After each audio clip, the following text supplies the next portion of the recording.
Awesome. We're live. Okay. And minimize this. Alrighty, here we go. In three, two, one. Hello and welcome to another episode of the CBO Speaks podcast. I'm your host, Donna Shealy, and glad to be with you once again. Today's guest is VP of Finance and CFO, Michelle Mattis of Lake Sumter State College. Hello, Michelle. Hi there. Thanks for Hi. having me. Oh, so glad to have you. All right, we're just going to dive right on in. You've had such an impressive career spanning over 26 years in finance and administration, specifically in higher education and nonprofits. So, I want you to start off by telling us about your career path and how you transitioned from roles at the different places you were, like Valencia College, and just talk to us about your career path and how you ended up at Lake Sumter. Okay, great. Happy to talk more about that. Mhm. Really, when I first got out of college, I first did not have any ambitions to be in a nonprofit or higher Mhm. education setting. Mhm. I thought I was going to be in big business. Oh. I started working at Walt Disney World Company because Mm. my family has a history of working there. Mhm. And I learned pretty quickly that big corporate setting was just not for me. Mhm. And so after kind of wandering around a little bit, I ended up in a healthcare system in their finance office and realized that although it still had that same big business, big corporation feel to it, I just Mhm. felt a little bit more connected to the mission. Yeah. And from there, that's when I eventually left the hospital system and went over to Valencia College. Mhm. And that's really when I was like, okay, this is really where these are Mhm. my peeps. Yeah. And just really enjoyed the mission because it just resonates with me personally. My Mhm. mom was a first generation college student, Awesome. and she actually did not finish her degree. She Mm. dropped out to get married and Okay. then found herself later in life as a single mom going back to school to finish up her degree. Mm. And she just instilled in me from a young age the importance of education and the regret that she had that she didn't complete her degree the first Mm. time. Mhm. And that stuck with me. And when I see students now who come back to school or who are struggling to stay into school, it just motivates me to do my job because I think about my mom. Yeah. Yeah, most definitely. Wow, that's a great story.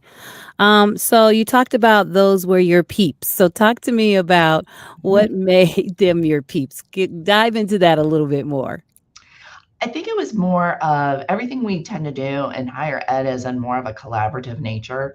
I Mhm. mean, everyone knows this. If we're going to start a new initiative, we have to create a committee. If we're going Mhm. to hire someone, we have to create a committee. And I Right. know sometimes, we make jokes about that and the red tape that's involved in it. But what I appreciate about it is that it just gives me access to different viewpoints. Mhm. And it's making sure that we're not making decisions in a silo. And I think that's important. Mhm. A lot of the work that finance does is to support all the different areas of the college. So it's important to understand the challenges that a different program or a different department is facing, and how can we help improve those challenges? What is finance's role? I was just talking to financial aid earlier today, and I was Mhm. just telling them, like, I'm here to give you the guardrails that you need to be successful in your role. I'm not here to tell you what you can't do all the time. And I know Right. that gets to be a common misconception of a CFO or a CBO, that all we do is just say, no, there's Right. no budget for this. Right. And, or, what you're trying to do is wrong. And I try not to go into my role that way. I want to be open and I want to be collaborative, and Mhm. might not always say yes, but I'm not going to try to just say no all the time. So that's what I appreciated when I first started working at Valencia, is Yeah. that we're kind of all in everybody's business, and Mhm. that drew me in. Yeah. No, that's very awesome. So I want to talk about, from your nonprofit work at Hillsborough Education Foundation. Yes. To your extensive higher education experience, what similarities and differences do you see in the financial management of those two sectors? So it is nonprofit. Mhm. The Hillsborough Education Foundation, that was a nonprofit entity that was supporting um, the local public school system, Hillsborough Okay. Public Schools, which is actually pretty large. I think they're the seventh largest school district in the Mhm. nation. Okay. Excuse me.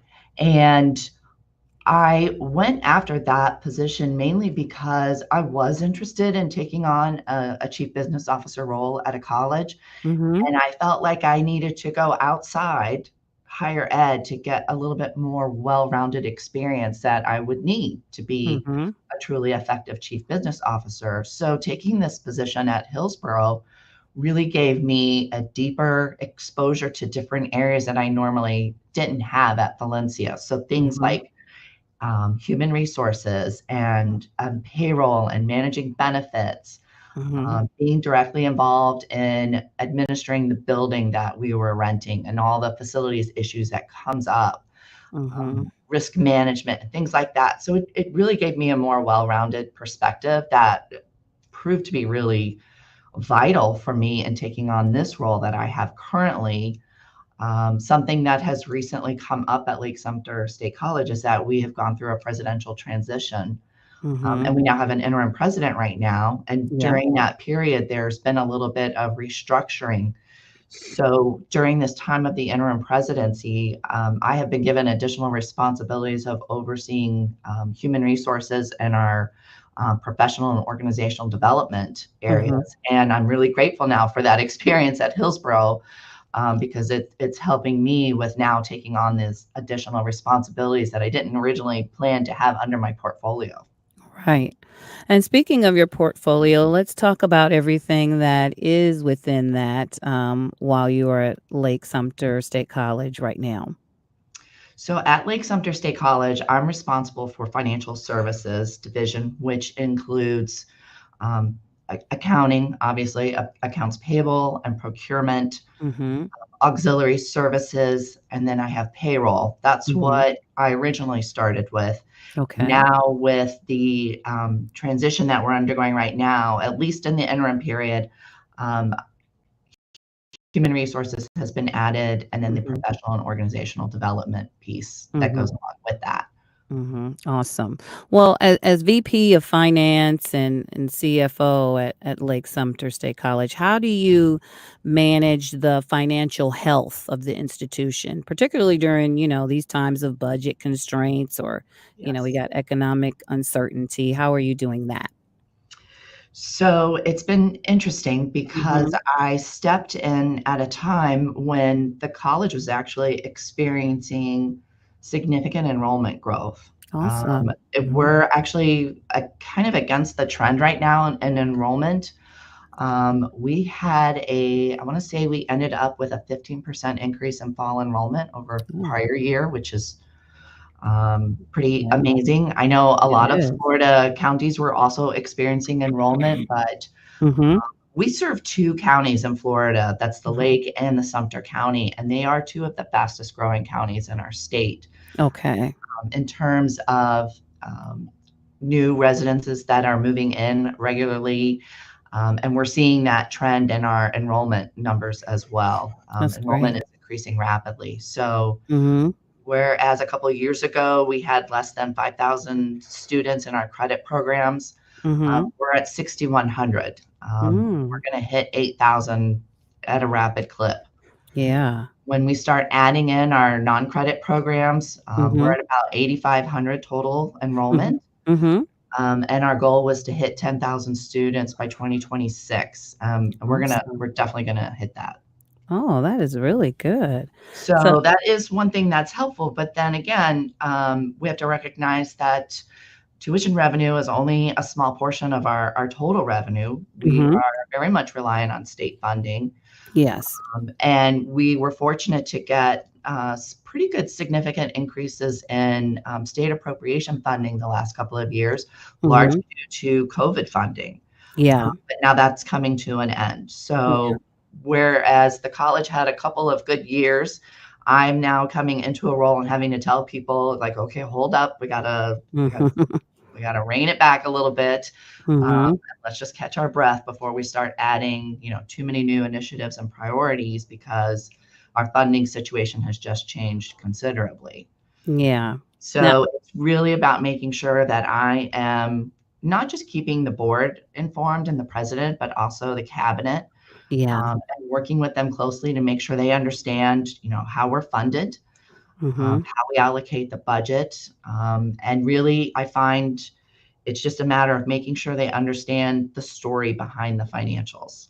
That's good. Yeah, it's always good to know the story behind it. And then in speaking with that, how do you balance the need for the long-term investments, such as campus infrastructure with the short-term financial, enrollment and things that you have going on now? Yeah, that is definitely a tricky balance. Mhm. Something I'm still trying to wrap my arms around. I've only been in this role for about 9.5 months now. Okay. Mhm. Now we did benefit from some public education outlay dollars from the state Mhm. that we've been able to use to address some deferred maintenance. Okay. But definitely that's something that we've been trying to get caught up on. That was something that I think we've struggled with in the past. Mhm. And it's great that we've received these dollars to take care of some issues, but now I'm already thinking like, okay, in a few years, we're going to have other issues to deal with. So we're going to have to come up with a multi-year plan to make sure we're addressing our deferred maintenance needs and how we're setting aside those budget dollars to make those funds available. And I think we're going to have to continue to look at alternative sources of revenue, because Mhm. we can't just rely on state funding, and Right. tuition revenue. It's Yeah. just not going to be enough. So now you're going to have to put on like more of a business development hat and say, okay, where are Mhm. other ways we can develop revenue that we can use? Yeah. And as a leader with this extensive experience that you have, how do you foster the culture of transparency and collaboration within your finance team and across the institution at large when you're talking about these things? Well, I have always assumed that it comes from the top down. Okay. So Mhm. Mhm. I always try to instill that with my team first, that Mhm. we're going to be transparent. It's helpful if when we're talking to people, we're giving the same message so that there's clarity and consistency. Mhm. Because I think when people start developing their own separate messages, it can get confusing. Mhm. And also, I also feel it's important to even establish what are the appropriate terms we use when we're talking about Mhm. finance, because people will confuse wording very easily. If we say, what account number are you looking to budget for? And they think I'm referring to a department number. Well, we Mm. have a different term for that. We call that an organizational number. So Mhm. making sure we're using the same language is important. Yes. And then just communicating often and regularly. Yeah. So when I started in January, I had about 2 months to prepare, to do a budget process with the college. Mhm. And really, the first thing I did was just start educating everyone. Here's how our finances work. Here's how our Mhm. funding works. Mhm. Here's where most of our funding comes from, and which is, primarily from state revenue. Tuition's Mhm. only actually a small portion of it. And then Mhm. helping the staff to understand that the majority of our expenses are personnel expenses. About 75% of our operating budget is for Mhm. salaries and benefits, and helping them understand how those dollars are allocated and used so that then when they're putting together their budget requests, they have an understanding of Yeah. where most of the dollars go. And making sure budget managers understand how to put a budget together, because that's something I do find quite frequently, especially Mhm. when you have a new manager who's never prepared a budget before, and they get very intimidated. Yes. It's really just about sitting down with them and saying, okay, let's just talk about what are your goals for the year? What is Mhm. in our strategic plan? What do you need to make sure you are accounting for? And I said, now start thinking about what those activities are. Mhm. And from there, you'll be able to start coming up with your costs. Yes. No, that's really good. Well, with your, deep background in finance, what are some of the trends or innovations in higher education financial management that you're most excited about? Oh, that's a good question. I would say we are really trying to see how we can use AI, Yeah. because there's so much negativity and really some people are very scared of it. Yes. And we're Mm-hmm. trying to take the position of let's further understand it and see how we can use it to help us. Let's use Mm-hmm. it for make it a beneficial tool instead of something to be scared of. So, we're starting to experiment with it a little bit, and I would say we're really at the beginning of it. I did go to a conference over the summer that was really focused on AI, Mm-hmm. and I was very intimidated to go to this conference because I don't consider myself a techie. I'm not a tech Mm-hmm. expert, but I soon quickly realized that me and about 80% of the other people in this conference were feeling the exact same way. So Right. Mm-hmm.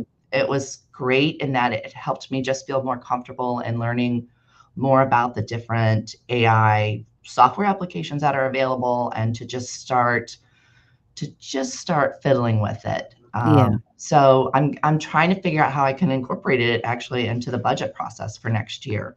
Mm-hmm. Oh, So that's I would great. say that's really the biggest thing we're looking at Yeah. in our world and how we can utilize it.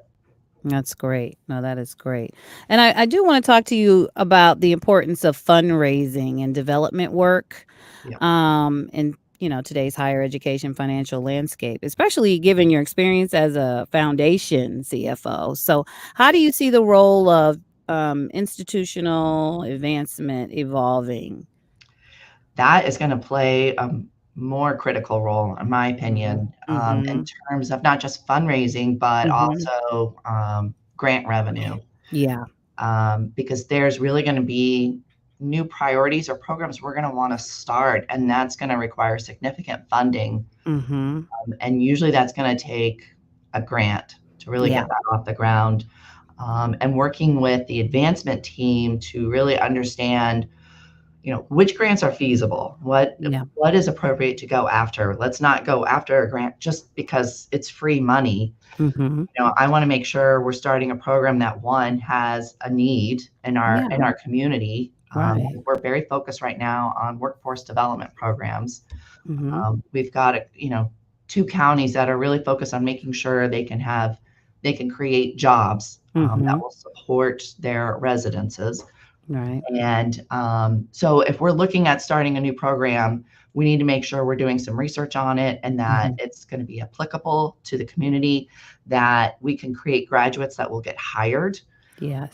and that it's a program that we would like to see it self-sustainable after 3 years. Mm-hmm. So that's something I don't think we've really focused on before, and we're trying to do that more now, that we don't just go after any, "Oh, here's a grant. Let's start this program because we can get free money." Well, Right. does it make sense to start it? Right. Does Mhm. it make sense? Are we willing to fund it if it's not profitable right away, if it's gonna take a Mhm. few years, or what if long term it's not Right. profitable? What if the cohort size of especially you see this a lot in some of the workforce programs, Mhm. the accreditation organizations will say you can only do a cohort of this size, especially in healthcare Right. programs. And so we really have to drill into the numbers and make sure it's worth it financially. Yes, for sure.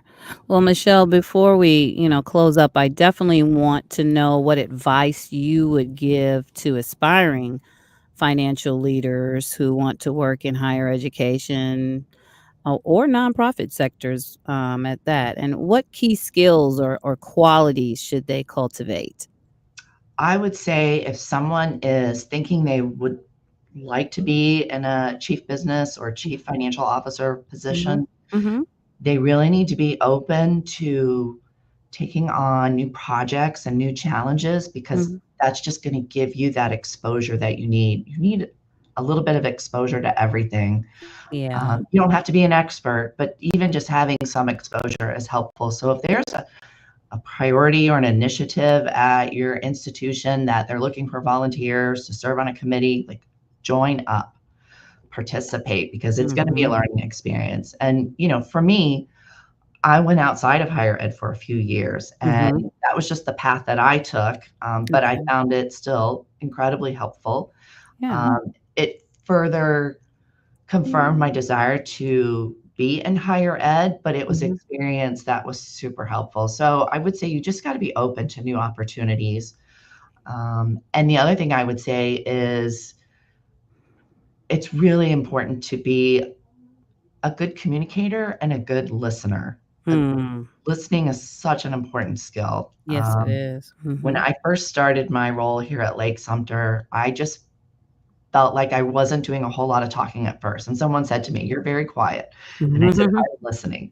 I'm Yeah. taking it all in. And I'm trying to not only learn about the college and the programs, I'm trying to learn about the people." Yeah. And that's now helping me because now Mhm. I know how this person operates or this person prefers to communicate in this way. And they like to really drill down into the numbers, whereas this other VP, they just want high level. Mhm. So, listening, it's a Yeah. very underrated skill.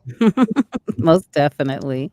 Most definitely. Well, thank you for that. And finally, looking ahead, Michelle, what are your personal and professional goals as you continue your work at Lake Sumter State College? And what legacy, I like to talk legacy, what Mhm. legacy do you hope to leave in higher education finance?